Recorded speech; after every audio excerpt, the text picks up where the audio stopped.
Good morning everyone. આજે આપણે પેઇન્ટમાં cut, copy અને પેસ્ટ જે ક્લિપબોર્ડ ગ્રુપમાં આવ્યું છે હોમપેજમાં, તો તેનો ઉપયોગ કઈ રીતે કરવો તે આપણે જોઈશું. તેમજ ડિલીટ કી દ્વારા આપણે કઈ રીતે ચિત્રને દૂર કરી શકીએ છીએ, તેમજ તમારું જે ચિત્ર હોય તે ચિત્રને તમે કેવી રીતે સેવ કરી શકો છો, તો તે મુજબની માહિતી તે અને ત્યારબાદ સેવ કરેલ ચિત્રને ફરીથી કઈ રીતે પેઇન્ટ પ્રોગ્રામમાં ઓપન કરવું, તો તે વિશે આજે આપણે જાણીશું. તો સૌ પ્રથમ અહીં હું એક સરસ એવું ફ્લાવર બનાવીશ. તો ફ્લાવર બનાવવા માટે અહીં આપણે કર્વ ટૂલનો ઉપયોગ કરીશું. કર્વ ટૂલ દ્વારા અહીં આપણે એક સ્ટ્રેટ લાઈન બનાવીશું, રાઈટ. અને વચ્ચેના પોઈન્ટથી એની સાઈડથી તમે થોડું ડ્રેગ કરો, બરાબર. ત્યારબાદ બાર ક્લિક કરો. હવે સેમ આવો શેપ મારે કોપી કરવો છે, બરાબર. તો કોપી કરવા માટે સૌપ્રથમ આપણે સિલેક્ટ ટૂલનો ઉપયોગ કરવો પડે.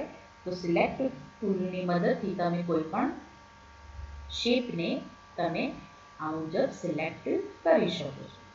સિલેક્ટ કર્યા બાદ જ તમે અહીં કટ અને કોપી બે ઓપ્શન્સને જોઈ શકો. તેના પહેલાં આ બંને ઓપ્શન ડિસેબલ હતા, હવે તમે જોઈ શકો ઇનેબલ થઈ ગયા છે, એટલે કે તમે એનો ઉપયોગ કરી શકો. ત્યારબાદ જો આ જ શેપનું ડુપ્લિકેટ તમારે બનાવવું હોય તો અહીં આપણે કોપી કમાન્ડ પર ક્લિક કરીશું. કોપી કમાન્ડ દ્વારા પેઇન્ટમાં દોરેલ ચિત્ર જેવી જ બીજી નકલ એટલે કે ચિત્રની કોપી કરી શકાય છે. અને ત્યારબાદ પેસ્ટ, બરાબર. હવે પેસ્ટ આપ્યા બાદ મારે આ જે પિક્ચર છે તો શું થાય છે, સાઈડ પરથી હાઈડ થઈ જાય છે. જો એની પર બીજા ચિત્ર પર હું લઈ જાઉં છું તો તે ટાઈમ પર આપણે શું કરવું પડે, અહીં સિલેક્ટમાં જઈને ટ્રાન્સપરન્ટ સિલેક્શન તમે કરી શકો છો.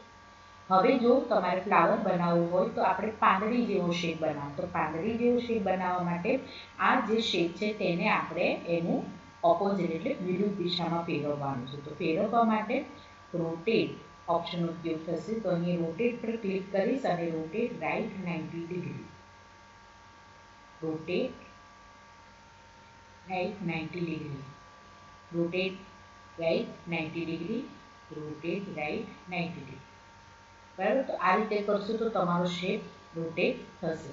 અને જો રોટેટ લેફ્ટ 90 ડિગ્રી કરશો તો આ રીતે રોટેટ થશે. તો 1 બાય 1 હું અહીં તમને કઈ રીતે તમારો શેપ રોટેટ થાય છે તે તમને બતાવું છું, બરાબર.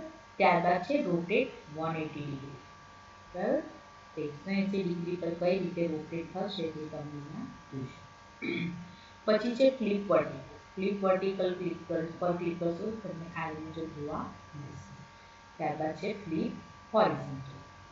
ઓકે, જો ફ્લિપ હોરિઝોન્ટલ પર ક્લિક કરીએ તો ત્યારબાદ તમે જોઈ શકો છો કે આ શેપ એકદમ સરસ એવો દેખાય. ત્યારબાદ ફરીથી સિલેક્ટ ટૂલનો ઉપયોગ કરીને આપણે આ જે આખી પાંદડી છે તેને સિલેક્ટ કરીશું. ત્યારબાદ કોપી અને પેસ્ટ, બરાબર. હવે આપણે એને ઊંધું ફેરવવાનું છે, રાઈટ. ઊંધું કાં તો આડું ફેરવું, બરાબર. તો રોટેટ કરીશ, રોટેટ 90 ડિગ્રી, બરાબર. તો આને હું અહીં મૂકી શકીશ આ પ્રમાણે, બરાબર. ત્યારબાદ ફરીથી પેસ્ટ, એકવાર કોપી કર્યા બાદ તમે વારંવાર એને પેસ્ટ કરી શકો છો. ફરી રોટેટ રાઈટ લેફ્ટ આ મુજબ અને ફરીથી પેસ્ટ અને રોટેટ ફ્લિપ વર્ટિકલ. તો આ મુજબ તમે જોઈ શકો છો એકદમ સરસ સુંદર મજાનું ફ્લાવર, બરાબર, જેના મદદથી આપણે કોપી કમાન્ડના મદદથી આપણે એને બનાવીએ, બરાબર. ત્યારબાદ એને જો તમારે કોઈ બીજી જગ્યા પર ખસેડવું હોય તો પણ તમે ખસેડી શકો છો, બરાબર. તો આ મુજબ તમે એને ખસેડી શકો છો એક જગ્યા પરથી બીજી જગ્યાએ, બરાબર. હવે આપણે એમાં કલર ફિલ કરીશું. અને જો તમારે આ શેપ વારંવાર કોપી કરવું હોય તો કોપી કમાન્ડ પર ક્લિક કર્યા બાદ પેસ્ટ, બરાબર. બાજુમાં સરસ મજાનું ફ્લાવર આવી ગયું અને તમે સરસ એવી રંગોળી પણ બનાવી શકો છો.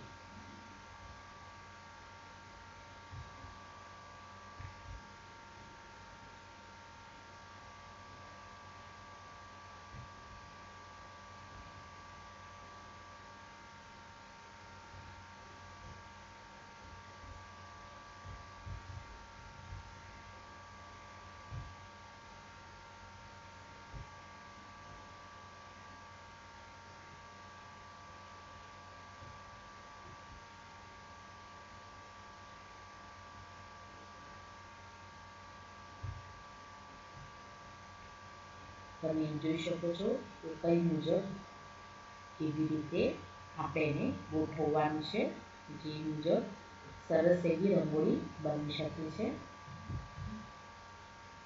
ત્યારબાદ આપણે એક પછી એકમાં એ મુજબ કલર કરીશું, અથવા તો તમે પહેલેથી પણ કલર કરી દેશો તો પણ સરસ એવું કલરિંગ તમને જોવા મળશે.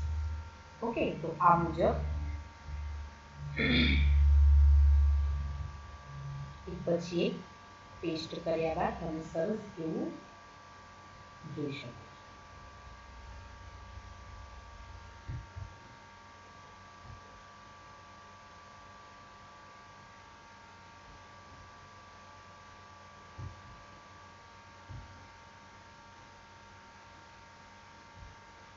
ઓકે, તો આ મુજબ તમે જોઈ શકો છો કે એકદમ સુંદર મેં અહીં ચિત્ર બનાવ્યું છે. હવે ત્યારબાદ તમે એમાં કલર એવો તમારા મનપસંદ કલર કરી શકો છો. એક યલો કલર ફિલ કરી દીધો છે, બરાબર. ત્યારબાદ એમાં આપણે પછી બધીમાં કલર કરીશું. ઉપરની દરેક પાંદડીમાં મેં ગ્રીન કલર આપીશ.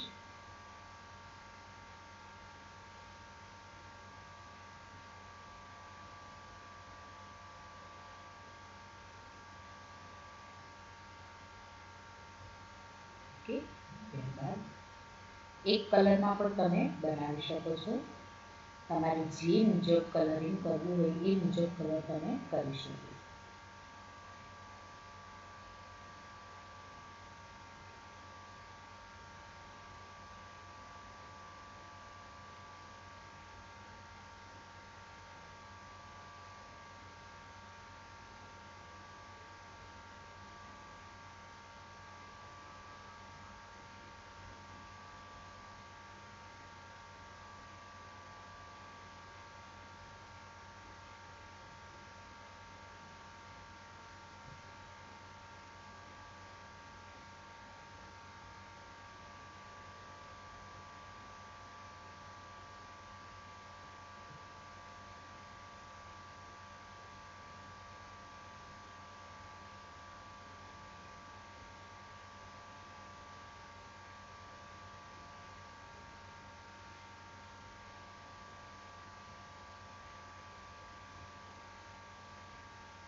તો બાળકો તમે અહીં જોઈ શકો છો સરસ મજાની રંગોળી મેં અહીં બનાવી દીધી છે, સરસ એવા કર્વ સાથે.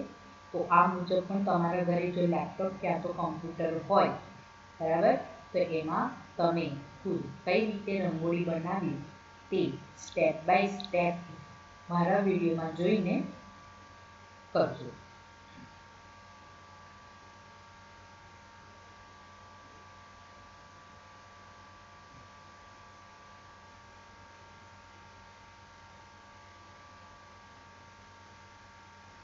વધારે કલર્સ જોઈએ તો એડિટ કલર્સમાં જઈને બીજા પણ તમે કલર્સ લઈ શકો છો, અને બીજા કોઈ પણ શેડમાં તમને કલર્સ જોઈતા હોય તો પણ તમને મળી જશે.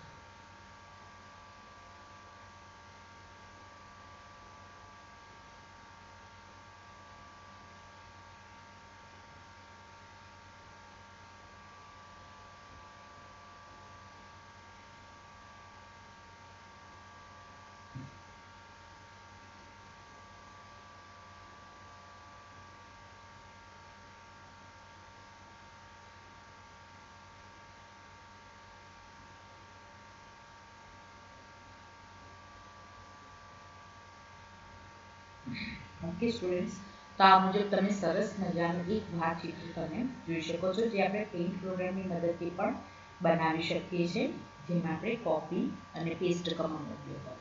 હવે જો મારે આખું પેજ સિલેક્ટ કરવું હોય તો સિલેક્ટ કમાન્ડ પર જઈને તમે સિલેક્ટ ઓલ કરશો, બરાબર. ત્યારબાદ હું અહીંયા કટ કરીશ. કટ કર્યા બાદ હું એક નવી વિન્ડો બનાવીશ.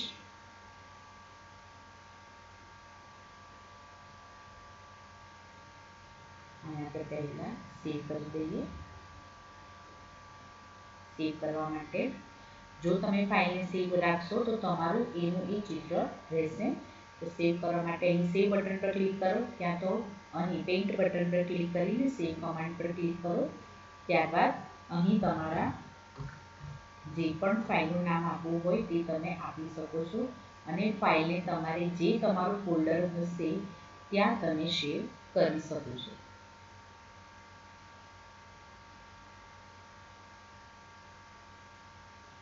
અને અહીં આપણે લઈશું જેપીજી, ત્યારબાદ સેવ. તો આ મુજબ આપણે સેવ કર્યું. બરાબર, ત્યારબાદ હું આખું ચિત્ર સિલેક્ટ કરીશ. બરાબર, ત્યારબાદ અહીંથી કટ કરીશ અને અહીંથી મેં ન્યૂ કમાન્ડ આપ્યો.